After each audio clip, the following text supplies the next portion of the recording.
Oke. Selamat malam, shalom bagi kita semua, pendengar setia kami. Berjumpa kembali dengan Mimbar Agama Advent yang ditayangkan setiap hari Sabtu pukul 19.30 di 94,3 FM RRI Pro 1 Medan.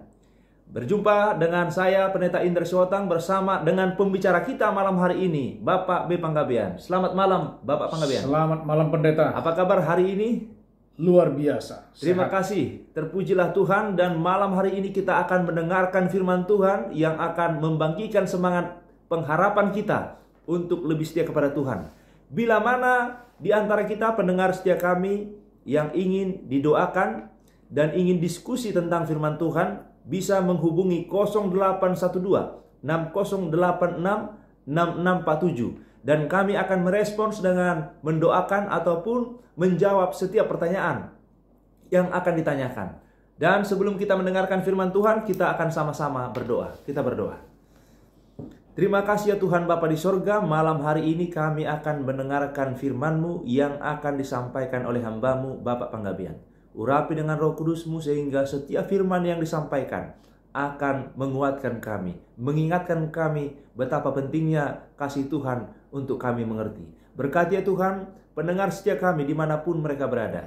Dan biarlah Tuhan membukakan pintu hati mereka sehingga setiap firman yang akan disampaikan akan bertumbuh bahkan berbuah di dalam kehidupan mereka. Terpujilah nama-Mu, di dalam nama Tuhan Yesus kami berdoa. Amin. Silakan Bapak Panggabean. Terima kasih, Pendeta.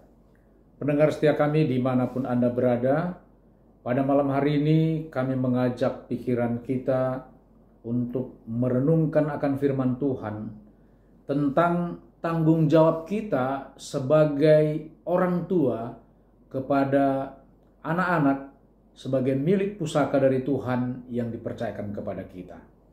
Nah, untuk itu kita akan terlebih dahulu membaca firman Tuhan di dalam buku Yeremia 13 ayatnya yang ke-20. Boleh dibaca, Pendeta?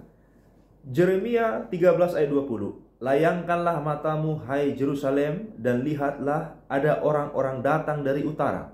Di manakah kawanan ternak yang diberikan kepadamu, kambing domba yang menjadi kemuliaanmu? Terima kasih, Pendeta.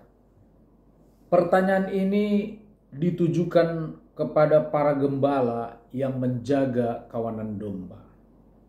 Nah, siapakah yang dimaksud dengan para gembala yang dimaksud dengan ayat ini? Nah, sebelum menjawab pertanyaan ini, perlu bagi kita untuk mengetahui mengapa Allah atau Yesus sering memberikan persamaan atau analogi domba untuk anak-anak yang Tuhan berikan kepada kita. Jadi, terkadang memang domba itu dibuat sebagai lambang Yesus, tapi ada juga kalanya domba itu sebagai kawanan domba, sebagai anak-anak yang diberikan kepada kita. Nah, tentu kita harus bertanya, kenapa domba? Kenapa bukan katakanlah kuda atau kerbau atau harimau sekaligus ya, binatang yang sangat luar biasa, sangat perkasa. Nah, tetapi di ayat ini dikatakan, di manakah kawanan domba yang menjadi kemuliaanmu? Jadi ini ditujukan kepada para gembala. Para gembala ini tentu analoginya boleh kepada para pendeta, boleh juga kepada orang tua, boleh juga kepada para pengerja di gereja, atau bahkan para pembina atau guru-guru di sekolah. Nah, tetapi pada malam hari ini lebih spesifik saya akan memberikan sebagai ini adalah untuk para orang tua kita. Nah, beberapa spesifik dari domba ini. Yang pertama, bahwa domba ini dia hidup berkelompok. Jadi tidak pernah kita dengarkan cerita bahwa ada seekor domba, tetapi ada satu kawanan domba. Artinya bahwa domba ini dia hidup harus berkelompok. Sangat tergantung dengan gembalanya. Dia selalu berkerumun pergi kemana-mana. Ya. Nah, boleh juga kita katakan bahwa anak-anak juga tidak dapat hidup sendiri. dia membutuhkan seorang gembala yang menuntun arah daripada anak-anak yang Tuhan berikan kepada kita. Nah, kemudian yang kedua ciri-ciri domba ini tidak bisa berlari kencang.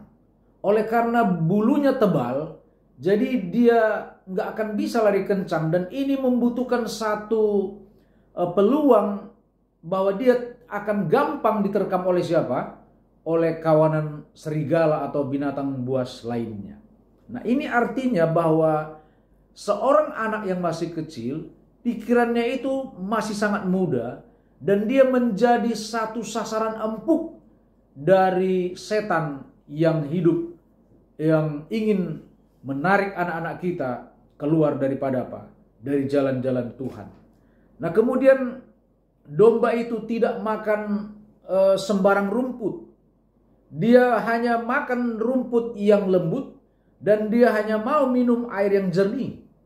Jadi anak-anak juga membutuhkan ajaran yang benar, membutuhkan air yang segar, membutuhkan satu pengajaran yang murni, sehingga dibutuhkan satu pengawasan dari orang tua kita. Jadi untuk Bapak Ibu, mari kita dengarkan anjuran yang sekaligus menantang kita. Di manakah kawanan domba yang menjadi kemuliaanmu? Ketika kita melihat wajah anak-anak kita, inilah harta pusaka yang Tuhan percayakan kepada saudara dan saya. Nah, menjadi pertanyaannya, di manakah mereka saat ini? Apakah mereka ada masih di rumah kita? Apakah mereka masih setia di dalam mengikuti semua anjuran-anjuran orang tua, bahkan anjuran-anjuran dari firman Tuhan? Ataukah anak-anak kita itu sudah keluar, tidak mau lagi mendengarkan amaran-amaran kita? Nah, kita sebagai gembala, sebagai orang tua yang dianalogikan sebagai gembala, harus menyadari bahwa pencobaan itu merupakan satu hal yang sangat spesifik bagi diri seorang anak. Dikatakan tadi bahwa gembala itu sangat rentan dengan pencobaan. Dia belum bisa membedakan mana yang benar, mana yang salah. Kemudian serigala maupun macan sangat suka dengan daging domba. Artinya anak-anak kita yang berada di rumah kita adalah menjadi sasaran daripada setan untuk menarik mereka keluar dari kebenaran. Nah, untuk itu ada beberapa anjuran yang diberikan oleh para ahli mendidik anak ya. Yang pertama, ada kalanya kita harus menyadari bahwa pola berpikir seorang anak ditentukan saat seorang anak mencapai usia 12 tahun. Jadi desain berpikir seorang anak ditentukan saat seorang anak mencapai usia 0 sampai 12 tahun. Nah, untuk itulah dibutuhkan satu kesadaran perlu bagi orang tua untuk menanamkan kepada anak-anak hal-hal yang positif, kebiasaan-kebiasaan yang baik. Demikian juga karakter seorang anak yang berusia 12 tahun ke bawah, dia mudah mengingat, mudah menerima sesuatu, tapi sangat sulit untuk melupakan. Nah, untuk itulah pada masa-masa seperti ini adalah saatnya kita untuk memberikan kepada mereka hal-hal yang boleh mereka buat untuk menjadi kehidupan mereka untuk yang akan datang. Jadi ketika kita menyadari bahwa anak-anak yang berada di rumah kita adalah seorang domba yang lemah, seorang domba yang tidak dapat hidup mandiri, seorang yang menjadi sasaran empuk dari setan, tetapi dia pikirannya sama seperti kertas putih yang masih hanya menerima pengajaran, menerima dan menerima. Ketika dia sudah menerima sangat sulit untuk melepaskannya, maka dibutuhkan satu hal yang luar biasa dari orang tua untuk memberikan pelajaran kepada mereka. Di dalam buku Mendidik dan Membimbing Anak karangan hamba Tuhan Ellen G. White dikatakan, pembangunan tabiat adalah pekerjaan yang paling penting yang pernah diberikan kepada manusia. Itu lebih penting dari mengerjakan sawah ladangmu, usaha dagangmu dan sebagainya. Oleh karena pembangunan tabiat ini adalah menyangkut hubungan yang akan membentuk karakter dia di masa yang akan datang. Nah, saudaraku pendengar setia kami dimanapun Anda berada, bahkan dikatakan buku yang sama, bahwa tabiat adalah satu-satunya harta yang akan kita bawa dari dunia ini untuk mewarisi kerajaan sorga. Nah, bila mana kita flashback kepada terbentuknya tabiat, tabiat itu terbentuk dari kebiasaan yang diulang-ulang. Perbuatan yang diulang-ulang membentuk kebiasaan. Kebiasaan akhirnya membentuk tabiat. Dan tabiat itulah yang menentukan nasib kita. Artinya, apa yang dilakukan anak-anak kita berulang-ulang, baik itu yang baik maupun yang jahat, ketika dilakukan dan dikerjakan diulang-ulangi berulang-ulang, maka itu akan membentuk karakter seorang anak. Ketika karakter seorang anak terbentuk, maka sangat sulit sekali untuk merubah karakter seorang anak. Dan buku itu katakan bahwa satu-satunya harta yang dibawa dari dunia ini ke dalam kerajaan sorga adalah tabiat yang dibentuk oleh sesuai dengan tabiat Kristiani. Nah, pendengar setia kami dimanapun Anda berada, betapa pentingnya bagi kita untuk menyadari bahwa tugas kita bukanlah ringan untuk membentuk karakter anak-anak kita. Oleh karena ada katanya tadi bila mana kita baca ayat itu, bahwa ada serangan dari utara. Dari utara ini apa, saudara-saudara? Dari utara ini adalah pencobaan duniawi, penarikan duniawi. Apa itu? Bolehlah itu teman, bolehlah itu HP, bolehlah itu acara televisi, bolehlah itu katakanlah segala sesuatu yang sangat menarik kedagingan bagi orang-orang remaja sekarang. Ya, inilah yang menjadi satu tantangan yang luar biasa bagi anak-anak kita. Dan sekaligus menyadarkan kita sebagai orang tua, ketika pertanyaan ini dikatakan, di manakah kawanan domba yang menjadi kemuliaanmu? Ya, ini ditujukan kepada kita sebagai orang tua. Di manakah domba-domba, anak-anak yang dipercayakan Tuhan menjadi harta milik Tuhan kepada kita saat ini? Terkadang bila mana kita sudah memberikan uang yang banyak kepada kita, kita merasa sudah cukup. Kita berikan HP dengan pulsa yang banyak, kita yakin dia sudah berada di jalan yang benar, dia sudah sekolah, sudah ada HP yang bagus, ada pulsa, ada uang jajan. Pertanyaannya saudara-saudara, apakah kita mengetahui apa yang dikerjakan anak kita setiap hari? Dengan siapa dia berteman? Dengan siapa dia berbicara? Kata-kata apa yang dia keluarkan setiap hari? Tontonan apa yang dia lihat setiap hari? Dan kata-kata yang dia dengar setiap hari? Karena buku tadi mengatakan bahwa tabiat itu terbentuk dari pengulangan. Ketika anak-anak kita mengulang-ulangi hal-hal yang tidak baik, diulang-ulanginya menjadi kebiasaan, maka itu akan menjadi karakter yang tidak baik juga. Atau sebaliknya, apakah kita menyadari bahwa kita setiap pagi memberikan hal-hal yang baik, kita ulang-ulangi membaca firman, kita ulang-ulangi berdoa, kita ajarkan kepada cerita-cerita dari hal yang baik, motivasi-motivasi. Tetapi apakah kita menyadari bahwa sadar atau tidak, anak-anak yang ada di rumah kita sedang membentuk tabiatnya setiap hari bersama dengan kita. Betapa pentingnya bagi kita orang tua untuk menyadari bahwa sadar atau tidak, kita sedang membentuk tabiat dan karakter dari anak-anak kita. Sehingga apa yang ditanyakan oleh Nabi Yeremia ini kepada penjaga Israel. Penjaga Israel itu adalah saudara dan saya sebagai orang tua yang dipercayakan untuk memelihara, merawat, dan untuk memberi makanan kepada kawanan domba yang Tuhan percayakan kepada kita. Pendengar setia kami dimanapun Anda berada, malam hari ini kita diingatkan kembali bahwa Tuhan akan menuntut pertanggungjawaban dari kita. Kemanakah domba-domba yang Tuhan percayakan kepada kita? Apakah ketika pagi kita membawa domba itu keluar 100 dan pulang kita bawa 100, ataukah kita membawa pulang ke kandang hanya 90? Kita tidak tahu di mana domba-domba itu tercecer. Apakah diterkam serigala, apakah dia masuk ke jurang, apakah dia itu tercecer atau kemana-mana. Ini menjadi tantangan kita bagi orang tua sebagai gembala yang mengawasi kawanan domba. Inilah yang menjadi renungan kita pada malam hari ini, sekaligus menjadi tantangan kepada kita. Apakah teladan yang saya berikan kepada anak kita setiap hari?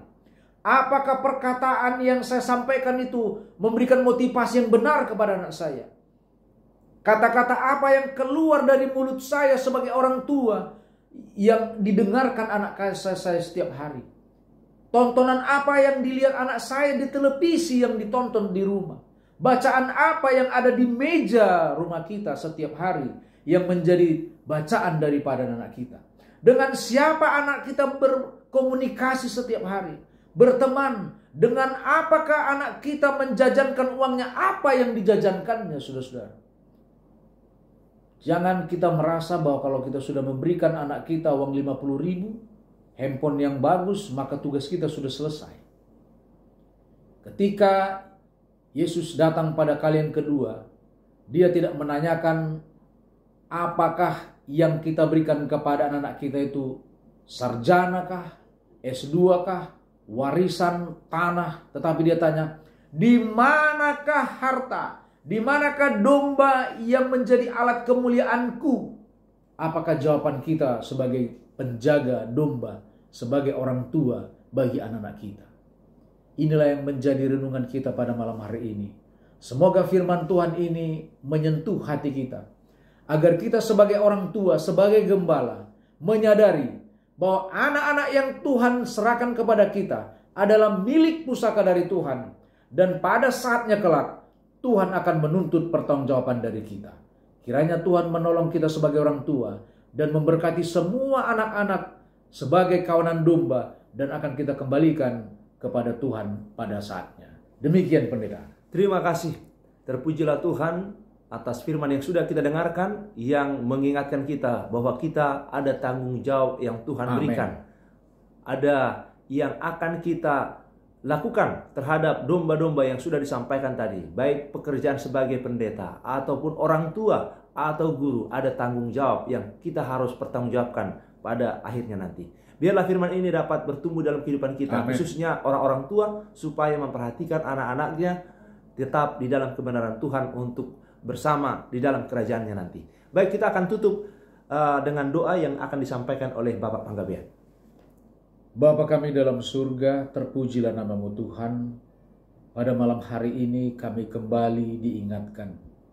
Kami sebagai orang tua menyadari bahwa tanggung jawab kami sebagai orang tua adalah untuk merawat, membimbing, dan memberi makanan kepada domba-domba sebagai anak-anak yang ada di hadapan kami.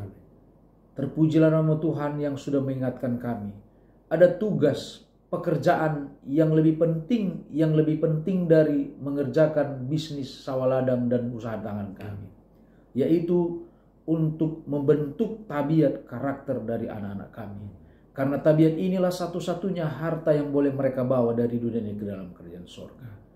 Berkatilah kami Tuhan dengan hikmat kebijaksanaan dari sorga, agar mengutamakan pembentukan karakter dari apapun yang bisa kami berikan kepada anak-anak kami.